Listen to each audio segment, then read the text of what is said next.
I guess you could consider me a country boy from Southern Illinois. We live in cornfields. Seeing all the buildings and the subway and all the people, the hustle, the bustle, it's a cool vibe. I got a message from Billy on the way, and he said, brother, I don't know if you realize this, but this race is the top 1% of people in this competition, like the 1% of the 1% or whatever it is. There's 5,000 people in the race. There's 500,000 people that have competed in this across the world this last year, and we're in it.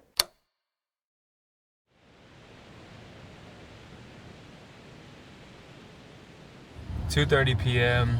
and we just arrived in Chicago. The plan right now is to go pick up Billy. Billy is at like a little cafe here, and we have to go to the Navy Pier to check in. We have about 3 days to explore and work out and get prepared for the race. So I'm gonna kind of take you with us the entire time, let you see what we see, and that'll be that. All right, we made it to the pier. We got them, man. Let's fucking go, baby. We got them, man. How many days out? How many days out? About 3. About 3. About 3. It's not even, the camera's not even on me. Look at you. Is it on me? Mm-hmm. It's right there. Oh shit, I thought the... All right, we officially made it to the hotel room. We actually thought it was gonna be an Airbnb, but we've had a fucking time since I last talked to you guys. So the Airbnb that I actually booked, huge mistake on my end, wasn't in the best area of town. We ended up not staying there, and we found a hotel here in town. This is what we really get. Pre-race, baby. The sour strips. Good morning. Or It's the morning. Afternoon. No, it's the morning. It's the morning. 1:23. It's Friday. We already walked around a little bit, went to the Bean, and now we're on the way to, we found an LA Fitness for $20 a day. So we're gonna get some movement in. I believe about like 30 minutes zone 2. And then the plan is gonna be to do like a little bit of like a 15-minute EMOM after. And then we have to go watch Mason. Shout out Mason. I'm calling a 58-minute solo. Eat my rib. 57. Like, high 57s. Matter Definitely. of fact, 56. So Mace, if you're watching this, Bradley really believes in you. But we're gonna get a good workout in, and then we're gonna go watch Mason and film that. Hopefully we get to see him after. So He's like, I'll take the cucumber ice water, please. he's talking about me. That's fucked up, man. Remind yourself, you're at least in touch. All right, we are at the pier to watch Mason. Oh! There goes the boy. There goes the boy. 58 minutes, Mason. How's that look at 4K? Real good. Oh shit. Veins coming out right now.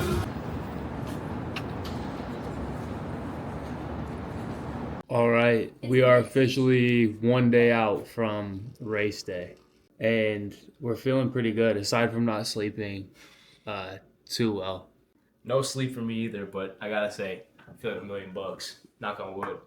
I'm ready to rip it. I wish race day was today because I'm so anxious, ready to go, but tomorrow... It's a 12-minute walk. Yeah, give me all the walking. This way. All right, so usually whenever we do a taper, we start tapering about 7 days out. And this time we started tapering from this last Saturday. And both of us cut volume by about 50%, which is usually like what you're looking to do. So weekly mileage usually would sit around 35-ish miles a week. And right now we're right at 17 miles. And today, both woke up feeling pretty good. Incredible. For the first time. Incredible. I could cry how good I feel. I haven't felt this not sore in probably like months. In months, man. Yeah. So hopefully we'll keep the fingers crossed here, and it translates into tomorrow as well. But Oh, so what do you do? You're like, oh, all right, so we found our spot. It is, what was it, probably Hero Coffee? Hero Coffee in Chicago. All right, guys, we made An it iced Teddy Graham latte, and they make their syrups in-house. and we are back at the hotel just chilling. And right now we got the Normatec boots on, so trying to focus on recovery here. And now this is at the point in the game when you're pretty tapered, pretty ready to go, and you just gotta chill and you just gotta wait.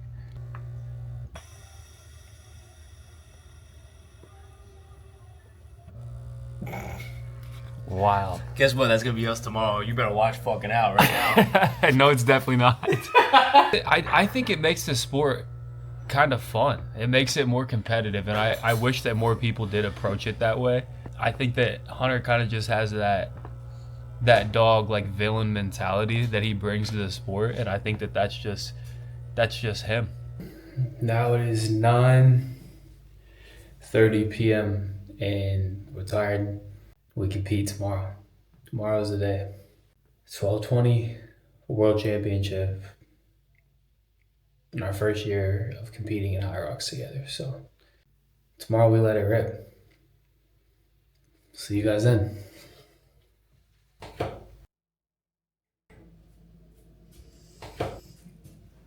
Good morning. Slept probably like 6 hours total. It's that time, it's that time.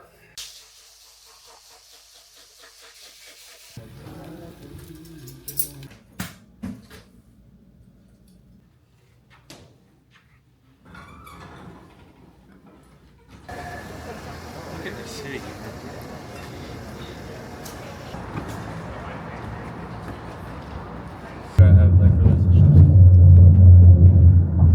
Oh shit.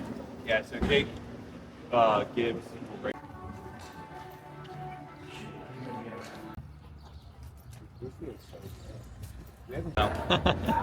Cameraman. Yo, I can't. You I can't. got a Zen in my mouth. This guy, let me just put this on document. So there's a breakfast downstairs at the hotel. Has everything: bagels, bananas, regular stuff that Brandon could eat because he's a weirdo. And now we still have to go out of our way to go find another bagel and fruit, even though we had the option. Keep that in there. The plan is to find some sort of quick carbs, so probably like fruit, bagel, and then go start warming up because we're about like an hour and 30, an hour and 40 out. Do you need me to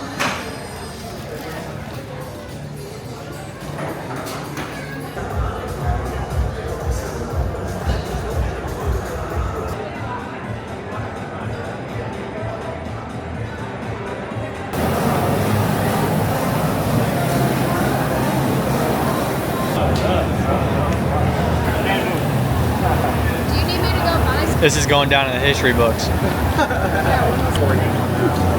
It's so sick.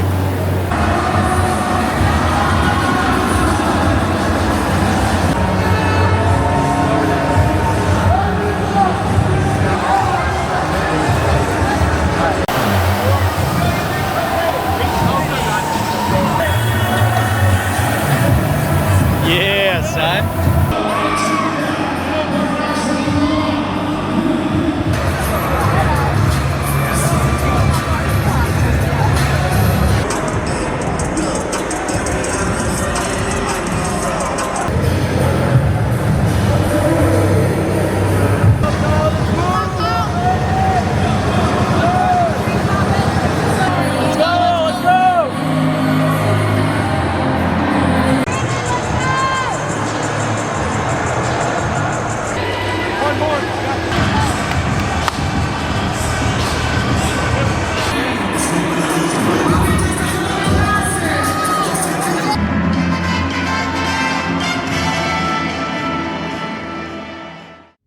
I'll keep it real on here. Crossing the finish line this time, the first emotion I felt was probably a little bit more disappointment, and that's just being honest. I think if I sat here and said I was extremely elated, I'd be lying.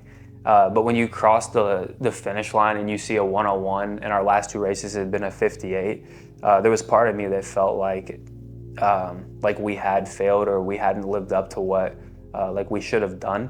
And knowing the training block I had put in, it felt, you just start questioning whether or not you did things right.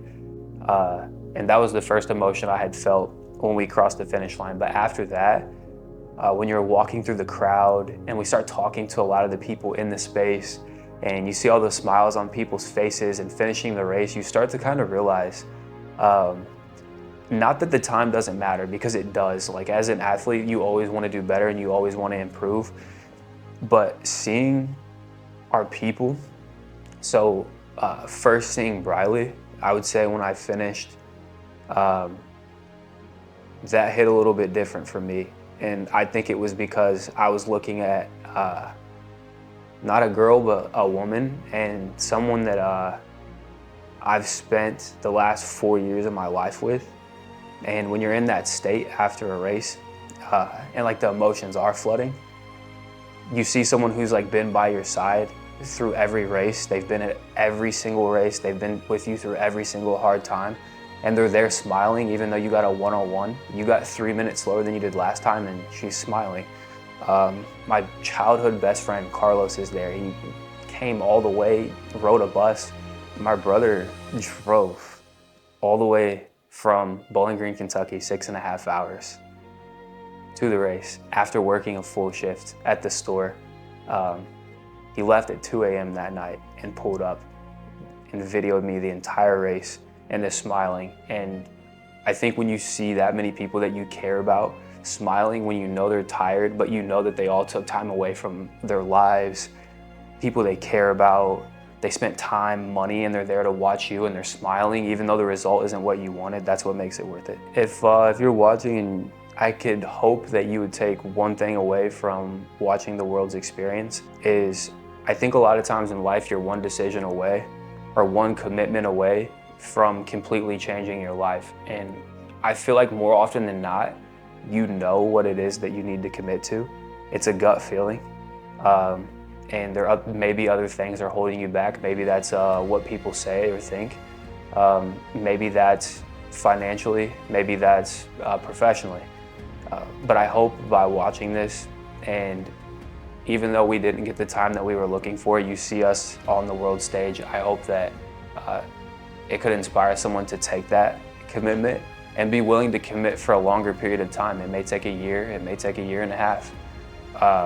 But I promise you'll be a different person by the time you cross that finish line, and it's gonna pour over into everything else you do in your life.